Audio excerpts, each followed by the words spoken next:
మంత్ర, యంత్ర, తంత్ర, మూలిక, రుద్రాక్ష, నవరత్న, హోమ, క్రియ, జ్యోతిష్య, వాస్తు, హస్త సాముద్రికాలచే బ్రహ్మాస్త్ర పరిష్కార మార్గం. శ్రేయం గురుదత్త. ఆత్మీయులందరికీ స్వాగతం. బాణామతి విధానం, బాణామతి ప్రయోగం అని చెప్పేసి చాలా సందర్భాలలో మనకు వినపడతా ఉంటుంది. చేతబడి బాణామతి ఈ విధంగా చెప్తూ ఉంటాం. సరే, ఇక్కడ విషయం ఏంటంటే మనకు షట్చక్ర విధానం అనేది ఉంటుంది. అంటే మూలాధారం నుండి సహస్రారం వరకు ఉంటాయి. ఇవి ఎవరిలో ఉంటాయి అంటే ప్రతి వ్యక్తిలోనూ ఉంటాయి. ప్రతి వ్యక్తిలోనూ, చిన్నపిల్లల్లోనూ ఉంటాయి, పెద్దవారిలోనూ ఉంటాయి, స్త్రీ పురుషులలోనూ ఉంటాయి. భేదం అనేది లేకుండా ఉంటుంది. ఇక వేదాలలో కూడా మీరు దైవమే అనేటువంటి పదాన్ని వాడారు. కులము అనేటువంటి పదాన్ని ఎక్కడ కూడా వాడలేదు.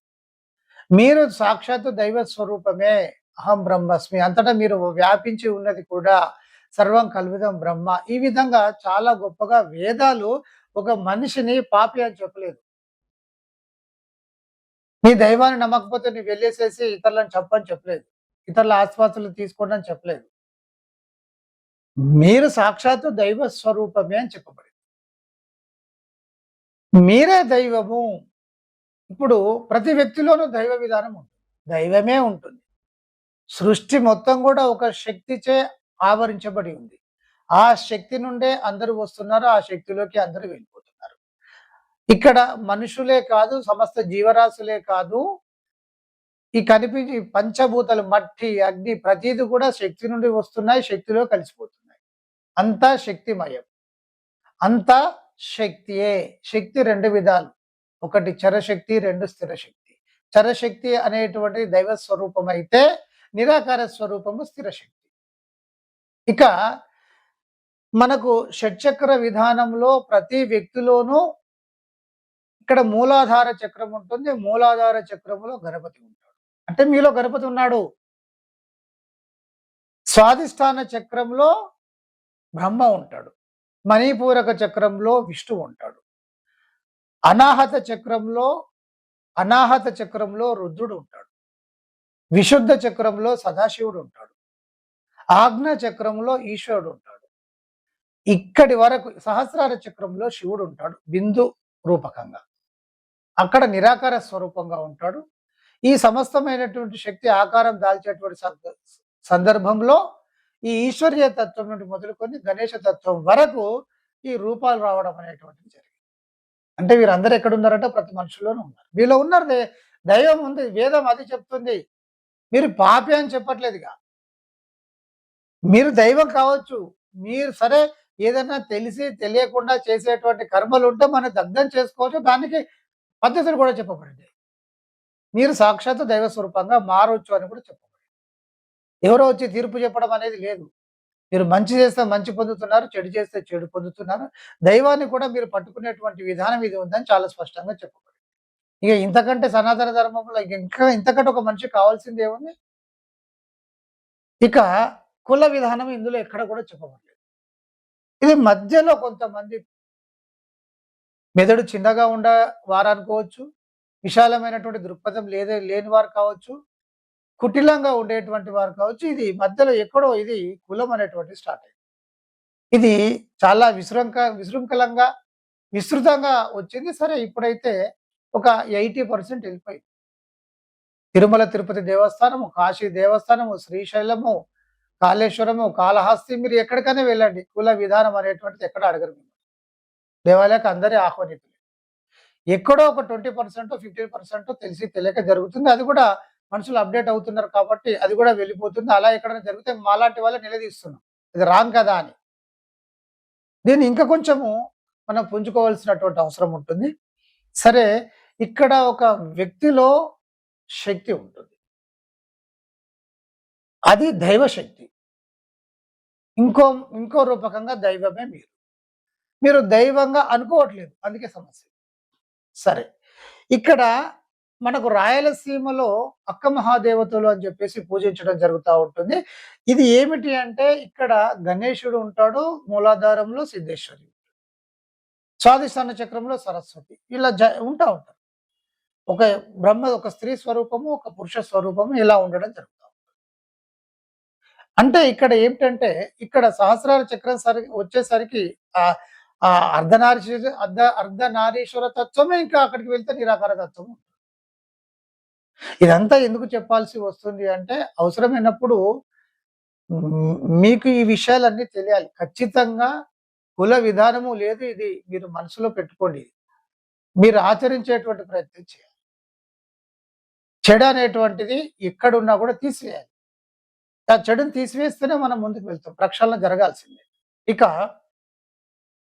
ఈ బాణామతి, కేకామతి అనేటువంటిది కూడా 7 అక్క చెల్లెల విధానం ఉంటుంది. ఇది కూడా షట్‌చక్రాలకు సంబంధించినటువంటి అంశంలో నుండి తీసుకోబడింది.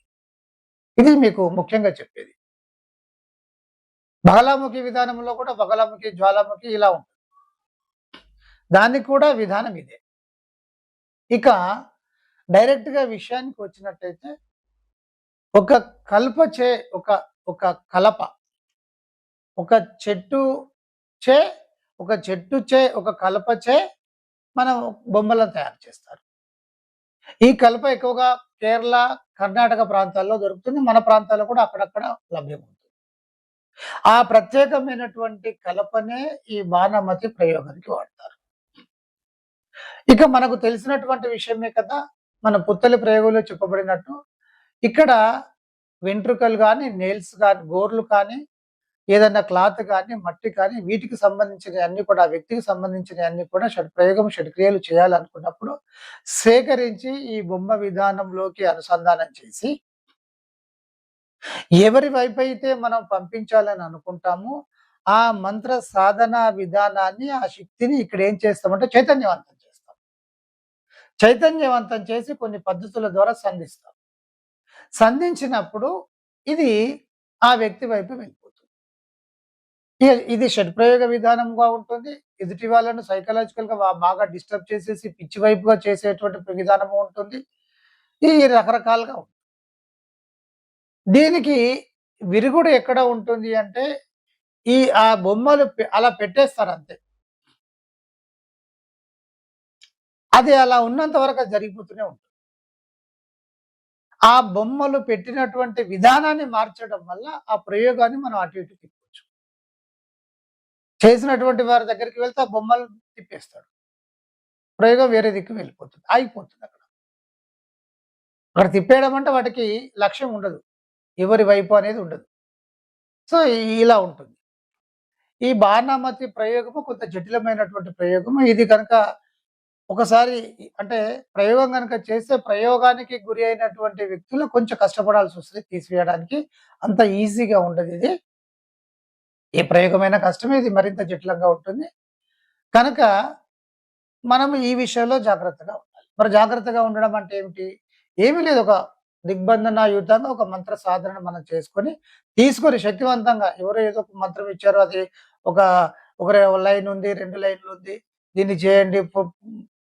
ఇక్కడ పురచ్చారణ చేయండి, లేదా పునశ్చరణ చేయండి, మళ్ళీ హోమం చేయండి అట్లా కాదిది. అంటే అది వేరు. మంత్ర సాధనకి ఏది అవసరం లేకుండా ఏ మనము రిపీట్ చేయాల్సినటువంటి అవసరం ఉండదు. హోమం చేయాల్సినటువంటి అవసరం ఉండదు. ఇది విద్య నేర్చుకోవడానికి. కానీ ఇది అందులోకెళ్ళిపోయింది. ఒక మంత్ర సాధన తీసుకొని చేసుకుంటూ వెళ్ళిపోతే ఆటోమేటిక్‌గా అన్నీ కూడా మన జీవితంలోకి కావాల్సినయన్నీ రావడం జరుగుతా ఉంటుంది. అన్నెసెసరీ అని కూడా కట్ కావడం జరుగుతుంది.